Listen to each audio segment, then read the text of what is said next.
They say that Christmas has the power to work miracles, to suspend time and touch the hardest of hearts.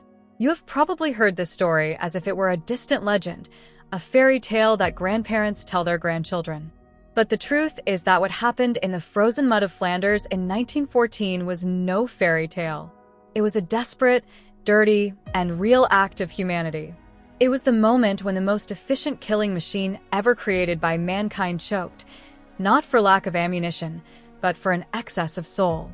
And what no one told you in visceral detail is how it all really happened and the price that was paid for that brief peace. To understand the magnitude of this miracle, you must first be transported to the most terrible place on Earth in that winter.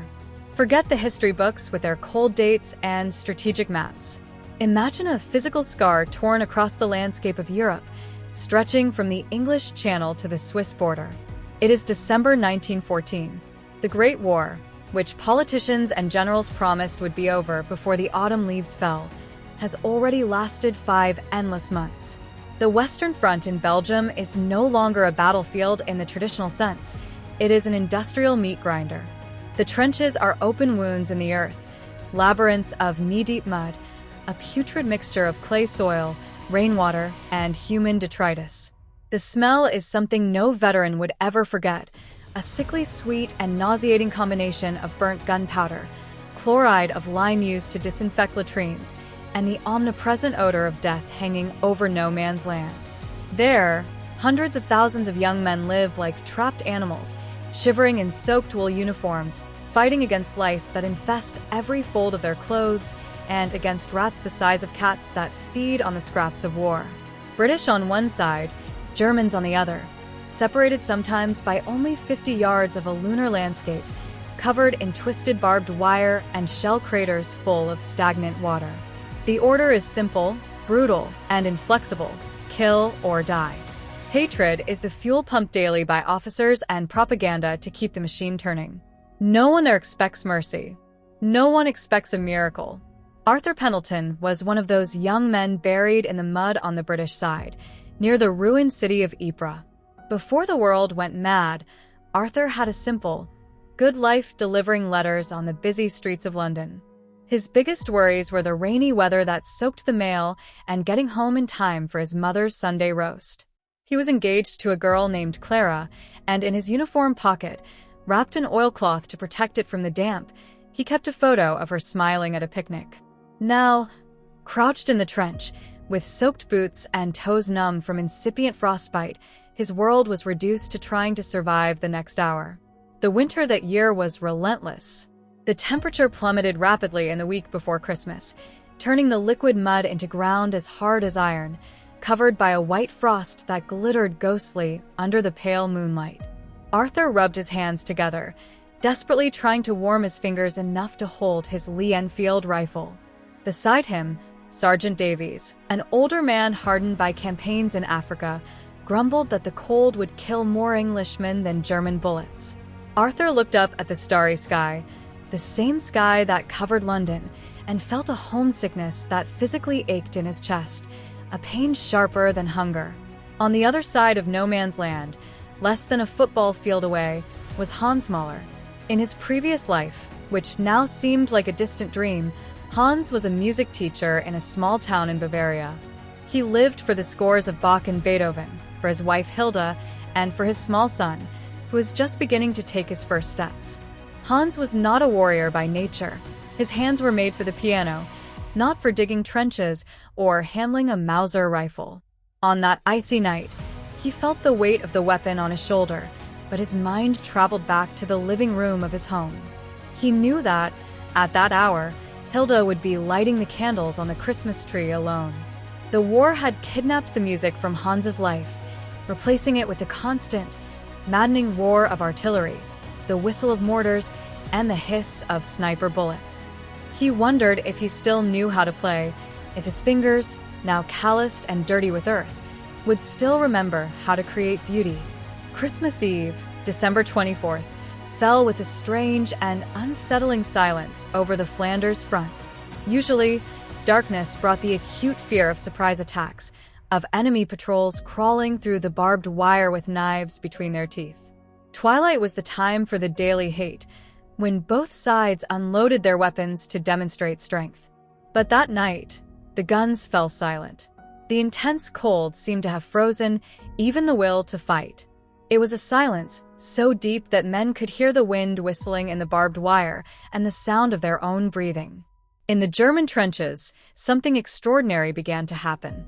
The German High Command, in an attempt to boost troop morale, had sent thousands of small Christmas trees, the traditional Tannenbaums, to the front, along with extra rations of sausages, cigars, and alcohol. Hans, his heart clenched with nostalgia and moved by an impulse he could not explain, took his small tree. He decorated it with pieces of silver paper he found and, with trembling hands, lit the small real wax candles. Then, in an act that defied all military logic and the instinct for survival, Hans placed the lit tree on the trench parapet, on the frozen ground, perfectly visible to enemy marksmen. Arthur, on the British side, saw the point of flickering light in the darkness. Then another, and another. Soon, the German line was dotted with small yellowish lights, like stars fallen onto the frozen ground of Belgium. Sergeant Davies growled, ordering the men to keep their heads down. "It's a trap, lads. They want us to look at the lights so they can get us." Arthur gripped his rifle, his heart pounding against his ribs. He expected the crack of a shot, the beginning of an attack. But the sound that crossed no man's land was not a shot. It was a voice, a tenor voice, clear, deep, and incredibly beautiful, cut through the icy night air. Still nacht, Heilige Nacht. Alles schlaft, einsam wacht. Hans was singing. He had laid his rifle aside and was singing to the night, to his distant family, to the God who seemed to have forgotten that place. The melody was universal. Arthur didn't understand the German words, but he had known the song since childhood. It was Silent Night, the pure beauty of that song. In that place of death and misery was something so surreal, so painfully human, that it felt like a fever dream. The British soldiers, crouched in the mud, listened mesmerized. Sergeant Davies, with all his toughness, lowered his weapon. When Hans's voice finished the last note, there was a moment of stunned silence. And then, something impossible happened. From the British trenches, applause erupted. Genuine clapping echoed through the night. In response, a British soldier with a strong voice began to sing the English version, Silent Night, Holy Night. Others joined him. Then, they sang the first Noel and O Come, All Ye Faithful. The Germans responded with their own folk songs. The battlefield had transformed into a duel of choirs. What began with music soon turned into words.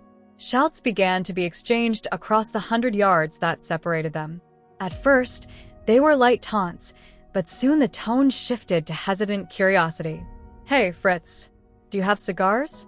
shouted a Brit, using the common nickname for Germans. A voice replied from the other side in broken English, "Yes, Tommy, I have cigars. Do you have bully beef?" The tension was palpable. The air was charged with dangerous electricity. The first man to stand up would put his life in the hands of enemies who, hours earlier, were trying to kill him. He would be a perfect target, a silhouette against the snow. But curiosity and the strange spirit of that night were stronger than the fear of dying. It was the desperate need to see the other's face, to confirm if they were really the monsters described by propaganda. Slowly, cautiously, heads began to appear above the sandbag parapets. Hands were raised, not holding grenades, but open, empty, as a universal sign of peace. Some lit lanterns or matches to show they were unarmed. And then, the final barrier was broken. A German soldier, perhaps Hans himself, driven by the adrenaline of the moment, climbed the parapet of his trench. He took the first step into no man's land, that sacred and deadly ground where no one walked and lived.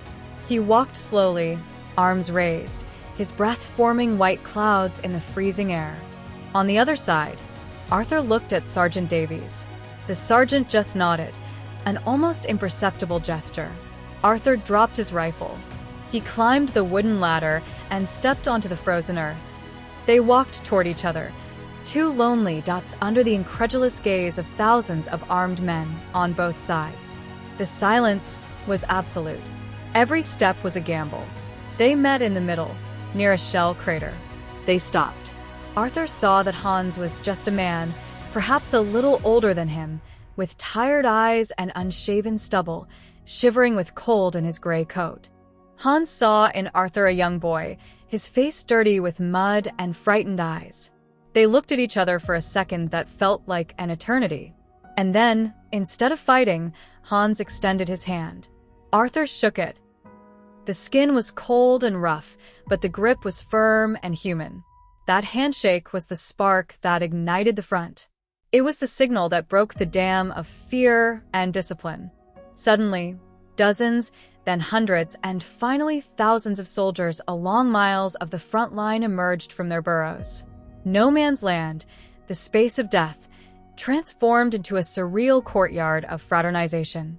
It was a biblical scene, almost hallucinatory. Men who had been trained to hate each other were now exchanging cigarettes, laughing, trying to communicate with gestures and stray words in foreign languages. Arthur found himself surrounded by gray uniforms. He found Hans again in the crowd. Hans didn't speak English, Arthur didn't speak German, but they didn't need words. Hans took a crumpled photo of his wife and son from his pocket and shown it to Arthur with a proud and sad smile. Arthur understood immediately. He took out Clara's photo, protected by the oilcloth, and showed it to Hans. They nodded. They were just two homesick men, victims of the same tragedy. Arthur offered a strong Virginia tobacco cigarette. Hans accepted gratefully and, in return, offered a piece of spicy German sausage and a sip of brandy from his canteen. That brandy burned Arthur's throat but warmed him in a way no fire had managed that winter. The exchange of gifts spread all along the line. It was an improvised barter of necessities and small luxuries. The British traded their tobacco and bully beef for German cigars and wine. Uniform buttons were ripped off and traded as souvenirs. Helmets were tried on for fun. Barbers from both sides set up makeshift chairs in the mud and began cutting the hair and shaving the beards of enemies. For a few hours, ranks and nationalities dissolved in the frost. They realized, with a profound and disorienting shock, that the monster on the other side did not exist. There were only bakers, postmen, teachers, and farmers, all wanting the nightmare to end. Christmas Day dawned with a thick fog that soon dissipated under a weak winter sun. The truce continued, and it was in the daylight that the most famous and unlikely event of all happened. Somewhere along the line, someone appeared with a football. Maybe it was a real leather ball, brought in the backpack of some incorrigible optimist, or maybe just a bundle of rags and empty cans tied with string. It didn't matter. There, on the frozen, uneven ground of Flanders, between the barbed wire and bomb craters, the most extraordinary football match in history began. There was no referee, there were no clear rules, there were no goalposts. Goals were marked by piles of coats or helmets thrown on the ground. The teams were a chaotic mix of dozens, perhaps hundreds of soldiers running after the ball. They slipped on the ice, fell in the mud, laughed like children in a schoolyard. British passed the ball to Germans, Saxons slide-tackled Scots.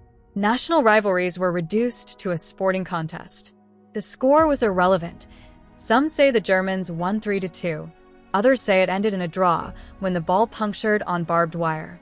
But for those hours, they were not soldiers of Kaiser Wilhelm or King George V. They were just men playing ball. The war, with all its industrial horror, had been suspended by the simple joy of the game. But the truce also had its somber, necessary, and deeply human side. No man's land was strewn with the bodies of soldiers who had fallen in attacks in the previous weeks. They were corpses frozen in poses of agony, some half buried by mud, others hanging on the barbed wire like macabre scarecrows. Their presence was a constant reminder of what that place really was. With the light of day, the soldiers used the peace to perform the saddest task. British and Germans worked together. They used pickaxes and shovels to dig graves in the stone-hard earth. They collected the bodies of their comrades and, often, helped carry the bodies of enemies. It was quiet, respectful work. In a moment of deep reverence, a Scottish chaplain organized a joint funeral service. He prayed Psalm 23 in English, and a German officer read it in German. "The Lord is my shepherd, I shall not want." Soldiers from both sides, sworn enemies, stood side by side, unarmed, heads bowed and helmets in hands, paying their final respects. It was a moment of shared mourning, where the pain of a German mother and a British mother became the same pain, indistinguishable in the cold earth of Belgium. News of the truce spread like wildfire along the front, for miles and miles. In some sectors, it lasted only Christmas Day. In others, it extended timidly until New Year's. But war could not stop. In headquarters, miles behind the lines, in comfortable castles far from the mud and blood, high commands were furious. British and German generals saw that fraternization not as a Christmas miracle, but as an act of treason, a dangerous breach of military discipline that threatened the entire war effort. If soldiers realized the enemy was human, how could they be convinced to attack again? Strict, cold, threatening orders were sent immediately to the front line. Any attempt to repeat the truce would be punished by court-martial and, if necessary, summary execution for cowardice in the face of the enemy. Artillery, which had been silent, was ordered to restart bombardments with full force, to break the spirit of camaraderie with explosions and terror. The end of the truce was, for many, more painful than the beginning of the war. Arthur and Hans had to return to their own trenches. The moment they said goodbye was awkward, full of a mute sadness. They knew that soon they would have to try to kill each other again. Sergeant Davies gathered his men and, grim-faced, read the new orders. Peace was over. When the first shot was fired again, the sound was heartbreaking. In the first days after Christmas, there was silent resistance. Many soldiers fired into the air on purpose. They aimed for legs instead of heads, or simply refused to fire at the opposing trenches where they now knew the names and faces of the occupants. But the war machine was relentless and vast. Entire units were rotated. New soldiers, who had not participated in the truce, were brought to the front line, full of fresh propaganda of hate. Gradually, the deafening roar of cannons drowned out the memories of Christmas carols. Mud mixed once more with fresh blood, and hatred was forced back into men's hearts. The war would continue for 4 more bloody, useless years, claiming millions of lives before ending in 1918. Arthur and Hans, if they survived that winter and the years that followed, carried that night forever in their memories. It was a shared secret, a memory that felt like a fever dream, proof that they hadn't completely lost their souls in the carnage. The Christmas truce of 1914 did not stop the war. It did not change the course of political history. It did not save millions of lives in the long run. Cynics will say it was just a curious interval in the slaughter. But it did something perhaps more important. It proved, in the most dramatic and undeniable way possible, that even in the most inhumane circumstances, humanity can still flourish. It reminds us that hatred is not man's natural state. Hatred needs to be taught, fed, and maintained with propaganda and fear. Otherwise, it dies in the face of a simple handshake, a shared family photo, or a Christmas carol sung in the cold night. Those men in the mud of Flanders left us a legacy. They showed us that peace is not just an abstract treaty signed by politicians in distant palaces. Peace is an individual choice, a moment of dizzying courage to see the other not as a target, but as a reflection of ourselves. And if they, in the middle of hell on earth, surrounded by death and fear, manage to find that light, perhaps, just perhaps, there is hope for us all in our own conflicts. If this story touched your heart, and if you believe that the human side of history deserves to be remembered more than the battles and generals, subscribe to the channel now. Join us so you don't miss the next thrilling narrative that history tried to forget.